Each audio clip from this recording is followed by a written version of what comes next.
Bonjour à tous et bienvenue dans cet épisode du podcast Le Cybervigilant. Je suis Harold McMartin et aujourd'hui nous allons parler d'une méthode de fraude qui a pris tout le monde par surprise. Le phishing ou hameçonnage bancaire. Non pas par courriel ou SMS, mais par courrier postal. Vous avez bien entendu, des lettres frauduleuses qui arrivent directement dans votre boîte aux lettres. Restez avec nous pour découvrir comment fonctionne cette arnaque et surtout comment vous en protéger.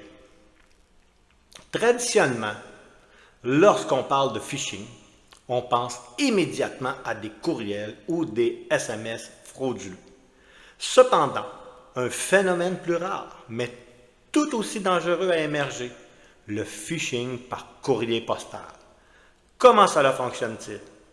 Tout commence avec une lettre, apparemment envoyée par votre banque.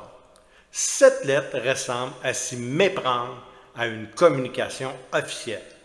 Logo de la banque, papier de qualité et même une enveloppe de retour incluse. Le contenu de la lettre vous informe que votre banque souhaite remplacer votre carte bancaire par une version plus sécurisée. Pour ce faire, il vous est demandé de remplir un formulaire avec des informations sensibles telles que votre numéro de compte, la date de validité de votre carte actuelle et, fait choquant, votre code PIN. Il vous est ensuite demandé de renvoyer votre carte actuelle coupée en deux, mais en suivant les instructions précises pour ne pas endommager la puce, ce qui permet aux fraudeurs d'exploiter ces informations pour vider vos comptes. Le code PIN de votre carte bancaire est personnel et doit rester confidentiel. Aucune banque ne vous demandera jamais de communiquer quoi que ce soit par téléphone, courriel ou courrier postal. Si vous recevez un courrier prétendument envoyé par votre banque, prenez le temps de vérifier l'authenticité de la demande. Contactez directement votre banque via un numéro officiel et non celui fourni par la lettre.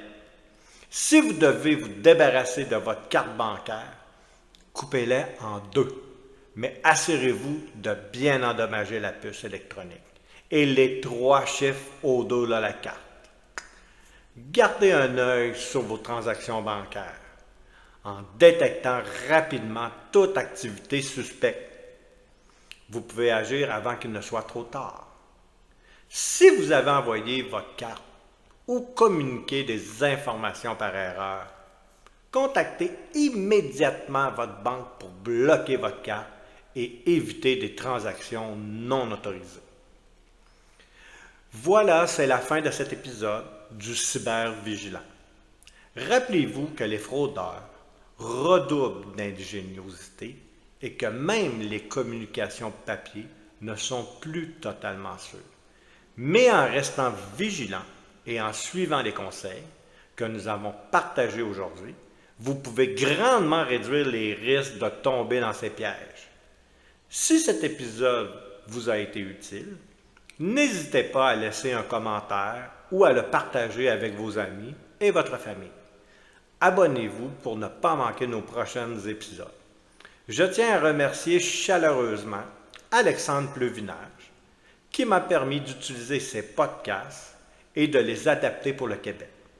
Merci de votre écoute et à très bientôt pour un nouvel épisode du Cybervigilant.